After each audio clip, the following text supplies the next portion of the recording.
everyone and welcome back. Today's review is all about the new Toyota Land Cruiser Prado. Today we're driving it off-road in the snow and the mud. The snow is kind of clearing out, so it makes for very muddy roads. But I mean, it's so impressive, to be honest. Let me show you what it's all about.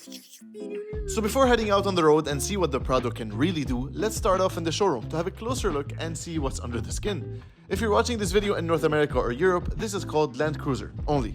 But in other markets like Lebanon, the Land Cruiser naming is used on two different vehicles, the Prado being the slightly smaller, more off-roady version. You can tell there are two different light options depending on the trim level and edition, to be exact. You're going to see a very different design between both models. This has circular lights, these have the rectangular lights. What's the difference? Which is which?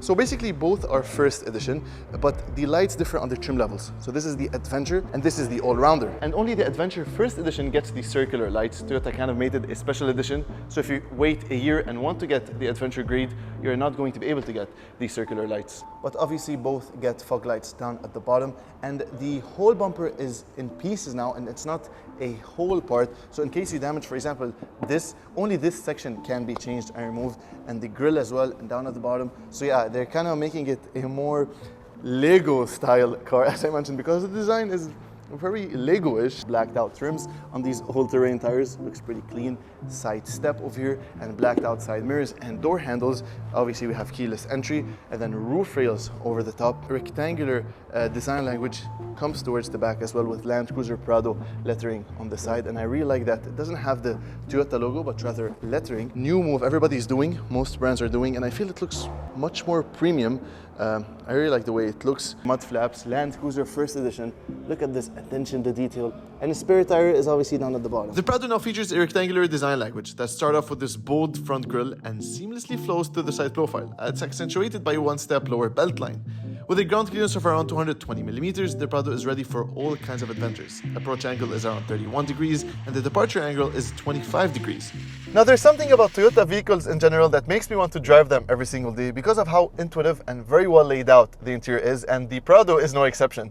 There is an overload of physical buttons, and if you know me, you know how much I love that, especially in a rugged off-roader luxury type of SUV. There's a button for every single thing inside the Prado. So we are going to start off with the leather-wrapped steering wheel, which feels really nice in your hands with Toyota lettering in the center. I really like this design, by the way, instead of a logo. On the left you have multimedia controls, so volume controls, and then these buttons to control that screen in front of us, which is very high quality, honestly. I have currently a map on there. If I press on OK, it's going to make it a tad simpler, as you can see, and then other tilt and off-road stuff I want displayed. So yeah, you can play with these buttons over here on the left, and then on the right, cruise control, as you can see, and then the audio mode, and then you can change the song or whatever you're playing using these buttons. Behind that you have paddle shifters. I remember seeing the same layout on Lexus, so yeah, it makes its way into the new Prado.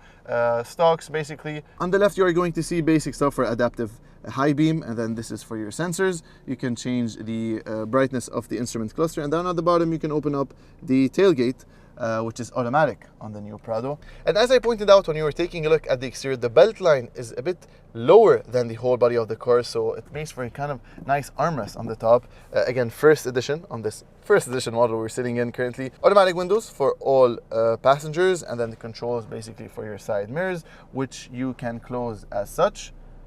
Take a look at that. You do have a blind spot monitoring. So in the center is where things get exciting, because first of all you can see this nice layout. These two screens are kind of connected to each other. In the center we have the new 12.3-inch infotainment system. Navigation is currently displayed. Very high quality stuff. You do have Apple CarPlay and Android Auto if you don't want to use the native Toyota screen. And if I go a bit down, you're going to see a camera button. So this displays our camera. So yeah, you can basically scroll to different camera modes. If you want to scroll between the various displays over here, you can simply rest your arm on this leather, very nicely padded section over here. Two air vents with a button for your hazards. And again, coming on to the overload of buttons, we are going to start off with the climate control. Again, all the climate settings that you want. Dual zone climate control with the heated and ventilated seats, with a heated steering wheel. So yeah, this car is very well optioned. Volume knob, physical, as I mentioned, and then two USB-C ports, one for your multimedia, and then an HDMI port. If you happen to want to watch a movie or display something on that screen, you can actually do that. Wireless phone charging. You can see the crawl button is currently on.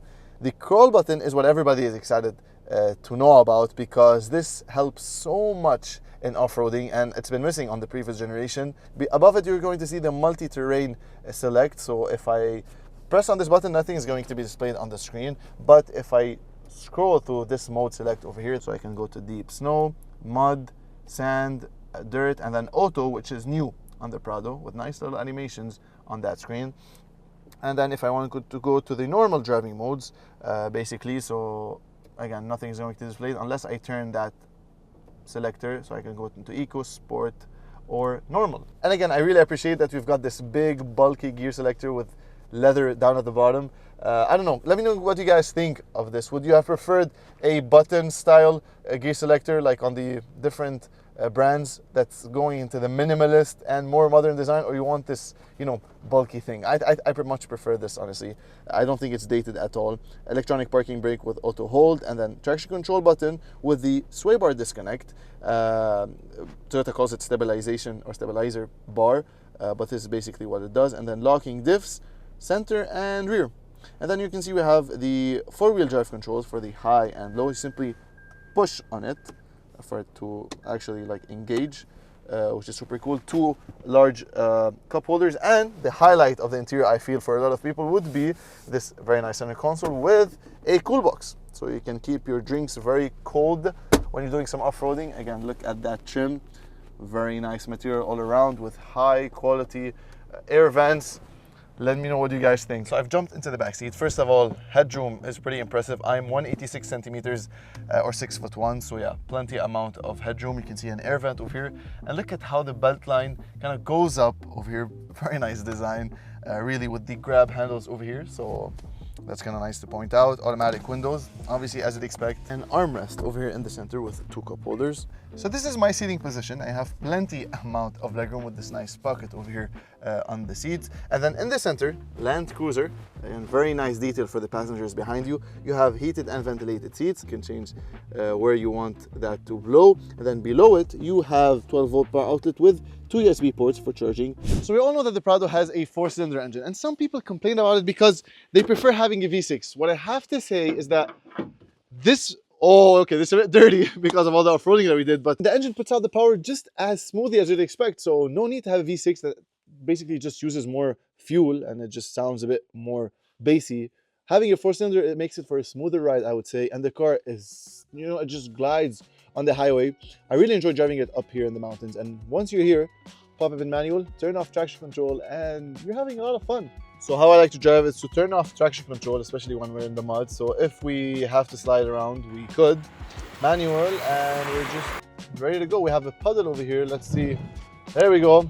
This is going to be a rough ride, guys. What's it like off-roading the Prado? You can see it's a very comfortable car. It's super easy to drive, especially when it comes to steering response. Even though it's a bit lighter than I expected, to be honest, I'd like a bit of a heavier steering. We have a drive mode selector, and once I press on this, I can then switch in between eco, normal, and sport. Obviously, keep it in sport to have, you know, the most accurate throttle response, I would say. Overlanding is a lifestyle, and when you just really have a car that can do just that, you'll spend all your time on slopes and on these muddy off-road trails. 3, 2, 1. Hey! Oh, shout out to Michael Bustani from BUMC Lebanon. I mean, he just gave us the car to play around with it and just show how capable this thing is. And on these driving roads, this car is doing an amazing job, to be honest. We're just hauling around. Now, in terms of off-road tech that you can inside this car, we have crawl mode, which is new on the new Prado. We have 4 high and 4 low, obviously, with a center locking diff.